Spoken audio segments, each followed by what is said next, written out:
116 మున్సిపాలిటీలు 7 కార్పొరేషన్లకు ఎన్నికలకు సంబంధించి అన్ని రకాలుగా షెడ్యూల్ విడుదలైంది. 52,43,000 మంది ఓటర్లు ఈ ఎన్నికల్లో పాల్గొనబోతున్నారు.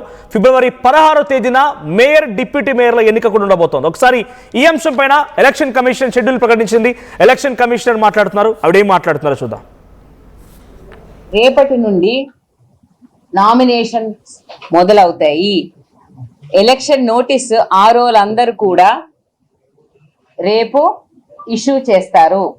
ఈ ఎలక్షన్ నోటీస్ను అనుసరించి నామినేషన్స్ యొక్క ప్రక్రియ 31వ తేదీ స్క్రూటినీ, దాని తర్వాత విత్డ్రావల్, తర్వాత publication of the contesting candidates 3వ తేదీ అవుతుంది. తదుపరి వాళ్ళు ప్రచారానికి వెళ్తారు.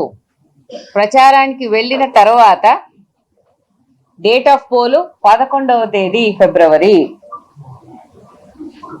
ఏదైనా రీపోల్ కనుక ఉన్నట్టయితే 12వ తేదీ నిర్వహిస్తాము. కౌంటింగ్ 13వ తేదీ. రేపటి నుండి నామినేషన్. రైట్, మీకు ఇక్కడ షెడ్యూల్ చూపిస్తారు. ఒకసారి షెడ్యూల్ చూపిస్తాను. నా చేతిలో కూడా షెడ్యూల్ ఉంది. ఒకసారి ప్లే చేయండి PCR. As per schedule 28/1/2026 Wednesday అంటే రేపటి నుంచి ఎన్నికల నామినేషన్ ప్రక్రియ ఉంటుంది. సో రేపటి నుంచి ఉదయం 10:30 నుంచి సాయంత్రం 5 గంటల వరకు నామినేషన్ కొనసాగుతుంది. రేపే ఓటర్ల జాబితాను కూడా ప్రకటిస్తారు. రేపే ఓటర్ల జాబితా ప్రకటన, రేపే నామినేషన్ వేయొచ్చు. 30వ తేదీ వరకు నామినేషన్ ఉంటుంది. 30వ తేదీ సాయంత్రం 5 గంటల వరకు నామినేషన్ కొనసాగుతుంది. ఇక్కడ ఒక ఇంట్రెస్టింగ్ విషయం ఏంటంటే తెలంగాణ కుంభమేళాగా చెప్పేటువంటి తెలంగాణ గిరిజన జాతర, ఆదివాసీ జాతర, సమ్మక్క సారలమ్మకు సంబంధించి 28, 29, 30 ఈ 3 తేదీలో ఉన్నాయి. నామినేషన్ కూడా 23 తేదీలు. ఇకపోతే 31st రోజున స్క్రూటినీ ఉంటుంది. ఫస్ట్ రోజున అభ్యర్థులను ప్రకటిస్తారు. సో సెకండ్ తర్వాత థర్డ్ విత్డ్రా ఉంటుంది. తర్వాత డేట్ ఫర్ పబ్లికేషన్, థర్డ్ రోజు విత్డ్రాల్, థర్డ్ రోజే మళ్ళీ అభ్యర్థులను ప్రకటిస్తారు. సో గుర్తులు కూడా అదే రోజు అలాట్ అవుతాయి.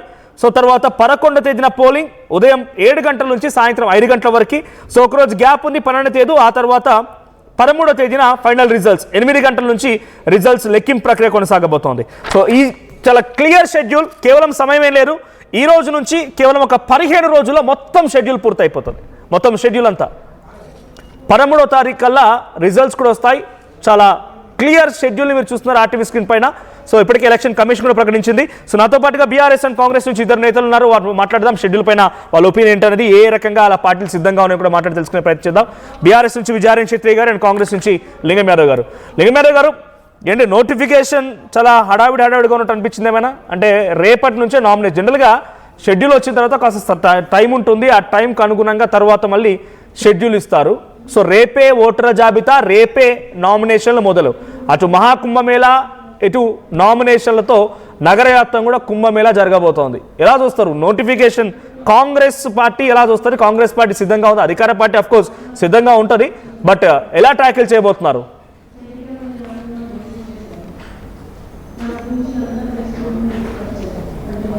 లింగమేర గారు మిమ్మల్ని అడుగుతున్నా. మీ వాయిస్ నాకు క్లారిటీ లేదండి. మీ వాయిస్ వెరీ లో. ఒక్కసారి విజయ్ గారు మిల్లా చూస్తారు. మీ దగ్గరికి మళ్ళీ వస్తా నేను. మీ వాయిస్ చేయబోతున్నారు. అదే ఈరోజు ఎంత దుర్మార్గమైన పరిపాలన అంటే రేపే ఓటర్ల ప్రకటన, ఓటర్ లిస్ట్ ప్రకటన రేపే చేయమంటా ఉన్నారు. రేపే నామినేషన్స్ అంటే ఇది ఎక్కడి పంచాయతీ? ఎలక్షన్ కమిషన్ పరిధిలో ఉంటుంది కదా. లేదు, ఎలక్షన్ కమిషన్ని అడుగుతూ ఉంటున్నా. ఇప్పుడు ఎలక్షన్ కమిషన్ అసలు రాష్ట్రం పరిస్థితి ఏముంది? ఈరోజు మొత్తం తెలంగాణ ప్రజలందరూ దేవతలుగా పూజించేటటువంటి సమ్మక్క సారలమ్మ జాతరలో 3 రోజులు బిజీ అక్కడ. ఆ 3 రోజుల బిజీలో ఈరోజు సమ్మక్క సారలమ్మ జాతరను కాదని ఎన్నికల వైపు మళ్ళాల్సిన పరిస్థితి ఈరోజు తెలంగాణ ప్రజలను అటు కాకుండా ఇటు కాకుండా చేస్తున్నటువంటి ఎలక్షన్ కమిషన్. ఏం చెప్పాలి అంటే కనీసం రాష్ట్రం యొక్క ప్రజల యొక్క పరిస్థితులు, పండగల పబ్బాలు ఏమైనా ఉన్నాయా అని కూడా చూడకుండా మరి ఆతృతతో ప్రకటించినటువంటి ఎలక్షన్ కమిషన్ చెప్పాలి జవాబు. అట్లనే ఈరోజు మరి ఒకవైపు ప్రజల పరిస్థితి ఈ విధంగా ఉంటే మరి ఒకే రోజు మరి ఓటర్ల ప్రకటన ఎట్లా, ఓటర్ లిస్ట్ ప్రకటన ఎట్లా, ఒకే రోజు మరి నామినేషన్లు ఎట్లా అనేది ఎంతవరకు ఇది సమంజసము? మేమేమంటున్నామంటే కావలిస్తే ఒక వారం రోజులు ఆపి ప్రజలకు సమయం ఇచ్చి ప్రజలకు సమయం ఇచ్చి, ఎందుకంటే సమ్మక్క సారలమ్మ జాతర పార్టీ సిద్ధంగా లేదనా లేకుంటే పబ్లిక్ లేలే బీఆర్ఎస్ పార్టీ గురించి మేము మాట్లాడతలే, వ్యక్తిగతంగా పార్టీల గురించి మేము మాట్లాడతలేం, ప్రజల గురించి మాట్లాడుతున్నాం. ఎందుకంటే లోకల్ బాడీ ఎన్నికలు, ఇవి ఎమ్మెల్యే ఎన్నికలు కాదు, ఎంపీ ఎన్నికలు కాదు, పార్టీలు సన్నద్ధమై ఉండడానికి.